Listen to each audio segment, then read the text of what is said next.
Bismillahirrahmanirrahim. Assalamualaikum warahmatullahi wabarakatuh. Perkenalkan, nama saya Aswar SSA, nomor stambuk G2R1211042 dari kelompok 5. Pada kesempatan ini kami akan memaparkan tugas yang berkaitan dengan karakter politik hukum era Susilo Bambang Yudhoyono sebagaimana dalam buku Wajah Politik Hukum oleh Dr. Muhammad Saiful Esa MHum.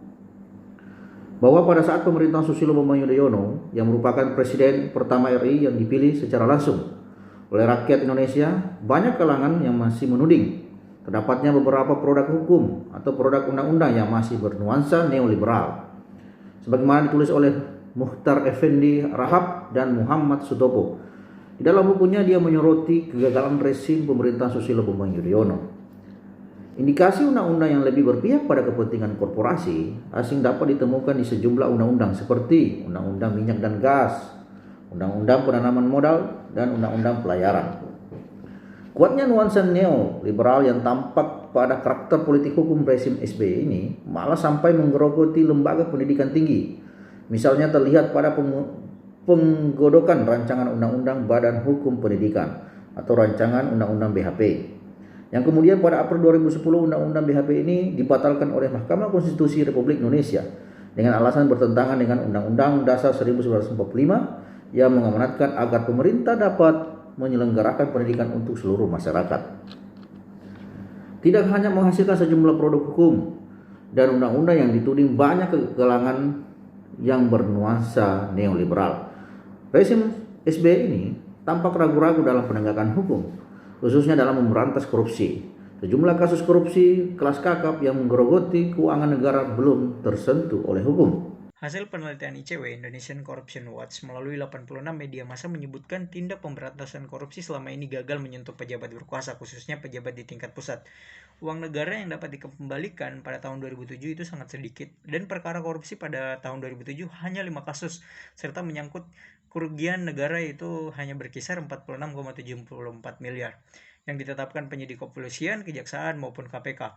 Padahal sebenarnya hasil audit BPK itu pada semester 1 menemukan ada sekitar 5.717 kasus penyimpangan penggunaan anggaran senilai 8.805 triliun.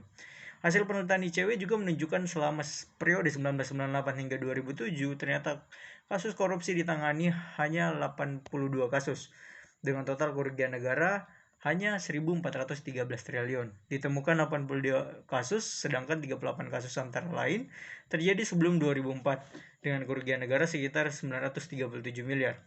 Menurut Teten Mas Duki, dari sisi penegakan hukum, level korupsi yang ditangani oleh KPK dan Kejaksaan hingga kini mayoritas baru menyentuh pejabat menengah ke bawah. Dari 175 orang yang telah divonis, 38% merupakan pejabat menengah dan 61% merupakan pejabat rendahan. Karena itu, wajar jika pengaruhnya masih kecil, meski jumlah kasus korupsi yang dibongkar meningkat dan mendapat liputan luas media. Tetapi sepertinya belum menyurutkan mereka untuk berhenti korupsi. Hal tersebut memperkuat fakta bahwa perilaku korup para pejabat di Indonesia untuk segala level telah menjadi fenomena gunung es. Artinya, jadi perilaku korup pejabat yang tampak di permukaan hanya segelintir boleh jadi yang belum terungkap, bisa dipastikan angka-angkanya sangat besar.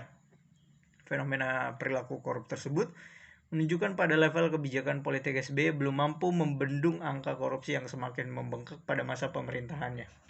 Menurut Dr. Muhammad Saiful, sarjana hukum master hukum, dalam bukunya yang berjudul Wajah Politik Hukum Indonesia berpendapat bahwa penyebab karakter politik hukum SBY yang terkesan ambigu serta dituding cenderung neolib antara lain: pertama, postur ideologi hukum yang menjadi pilar penyangga struktur hukum negara kita masih tegak atas landasan yang sangat beraroma kapitalistik. Dampaknya beberapa produk peraturan hukum antara lain undang-undang dan peraturan pemerintah justru dibuat sekedar legitimasi untuk mengakomodasi kepentingan para pemilik modal, seperti pada pemberlakuan Undang-Undang Minyak dan Gas dan Undang-Undang Badan Hukum Pendidikan, antara lain adalah untuk memberi akses pemodalan asing. Kedua, karakter politik hukum SBY dengan meminjam istilah Bonnie Hargens telah terjebak ke dalam oligarki politik. Maksudnya tatanan hukum yang terbangun semasa pemerintah SBY sedikit banyaknya terutama dalam tataran proses perbuatan produk hukum termasuk juga menyangkut penegakan hukumnya. Masifnya oligarki politik yang menjangkiti pemerintah SBY semakin mempengaruhi penegakan hukum yang akhirnya berdampak pada lambatnya pengentasan kasus-kasus korupsi seperti pada kasus mega korupsi skandal Bank Senturi di Indonesia semasa pemerintah SBY tidak lain karena faktor ideologi liberalisme kapitalisme yang terlanjur mengkooptasi paradigma politik Presiden SBY. Politik hukum era reformasi dalam jeratan oligarki politik. Era reformasi telah membawa berkah politik bagi masyarakat Indonesia yang terpasung untuk mengekspresikan kebebasan politiknya. Terutama pada masa Orde Baru, jaringan kekuatan politik yang dibangun semasa Soeharto melalui dukungan pilar ABRI, birokrasi, dan Golkar, ekspresi kebebasan politik betul-betul dibungkam. Kebijakan hukum yang dikeluarkan rezim Soeharto didedikasikan untuk kepentingan hegemoni politik Soeharto beserta kroni-kroninya. Bandul politik Indonesia berubah drastis pasca jatuhnya rezim Soeharto. Karakter politik bangsa Indonesia dari bertumpu ke personalitas presiden beralih kepada oligarki dari para partisan politik. Seorang presiden di era reformasi tidak lagi bekerja sendirian yang hampa dari partisan politik. Artinya, kebijakan politik presiden paling tidak harus mendapat dukungan dari geng koalisi politik partai. Bila tidak, maka berdampak kebijakan politik presiden menjadi tidak populis. Sejak dilakukannya amandemen Undang-Undang Dasar 45 sampai 4 kali amandemen perubahan, kekuatan politik parlemen semakin diperkuat yang ditunjukkan dengan beberapa perubahan penting dalam Undang-Undang Dasar 45, yaitu sejumlah penunjukan pimpinan dan ketua yang mengepalai puncak lembaga yudikatif serta eksekutif harus mendapat restu dan rekomendasi dari parlemen. Misalnya, untuk penunjukan jabatan Ketua MA, Panglima Angkatan Bersenjata, pimpinan KPK, serta Jaksa Agung harus melalui uji kelayakan dan kepatutan, kemudian dipilih oleh para anggota parlemen di DPR RI. Tidak seperti masa rezim Soeharto dan Soekarno. Semua pimpinan dan ketua lembaga negara setingkat menteri dan presiden ditunjuk semata-mata terpusat di tangan presiden. Saya akan lanjutkan pemaparan oleh teman saya sebelumnya bahwa seorang kepala negara di era reformasi seperti pada masa kepemimpinan SBY, seorang presiden bukan lagi waktunya bertumbuh pada personalitas sebagai seorang presiden.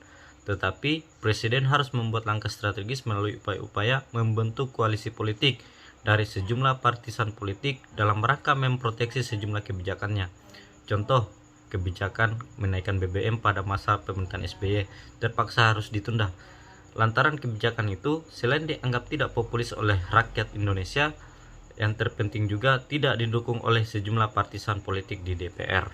Wajah politik hukum Indonesia pada era reformasi yang sedikit banyak dipengaruhi oleh kekuatan-kekuatan oligarki politik para elit di lingkaran kekuasaan dan parlemen akhirnya berimbas pada sejumlah paket produk hukum yang harus mengartikulasikan aspirasi politik sebahagian besar anggota parlemen. Pada contoh pemberlakuan Undang-Undang Migas dan Undang-Undang BHP yang ditengarai sangat liberalistik. Politik hukum Indonesia era reformasi yang terjebak kepada pusaran arus oligarki politik parlemen lalu berdampak secara implikatif kepada pengelolaan negara yang tidak lagi berbasis kesejahteraan rakyat. Parlemen sejatinya tidak lagi mendedikasikan diri kepada kepentingan kedaulatan rakyat, tetapi bekerja atas nama korporatokrasi kedaulatan. Artinya, kedaulatan rakyat sudah berganti dengan kedaulatan atas nama perusahaan-perusahaan besar yang menguasai pasar. Sejatinya, suara rakyat hanya diperlukan pada saat menjelang atau selama pemilihan umum. Setelah itu, baik wakil-wakil rakyat yang ada di DPR, DPD, dan MPR, termasuk di birokrasi pemerintahan, harus mendengar dan mengakomodasi kepentingan perusahaan. Sepanjang rakyat tidak menggeliat mengorbankan revolusi yang mengganggu hegemoni kekuasaan ataupun aksi massa yang dapat membahayakan para elit politik, maka kebijakan politik berbasis keberpihakan kepentingan para pemilik modal dan pelaku pasar tetap dipertahankan. Wajah buram politik hukum era reformasi yang berjalan di luar mainstream keberpihakan penegakan hukum yang mengusung asas semua orang sama di depan hukum, pada akhirnya berekses kepada semakin sulitnya rakyat bangsa ini mendapatkan keadilan, termasuk mengharap hukum egaliter yang dapat memberikan jaminan kemanfaatan hukum serta kesejahteraan bagi seluruh warga masyarakat bangsa Indonesia secara keseluruhan. Baik, itulah tadi pemaparan kami kelompok 5 terkait karakter politik hukum era Susilo Bambang Yudhoyono dan politik hukum era reformasi dalam jeratan oligarki politik sebagaimana dalam buku Wajah Politik Hukum Indonesia oleh Dr. Muhammad Saiful SH.M. Hum. Semoga bermanfaat. Terima kasih.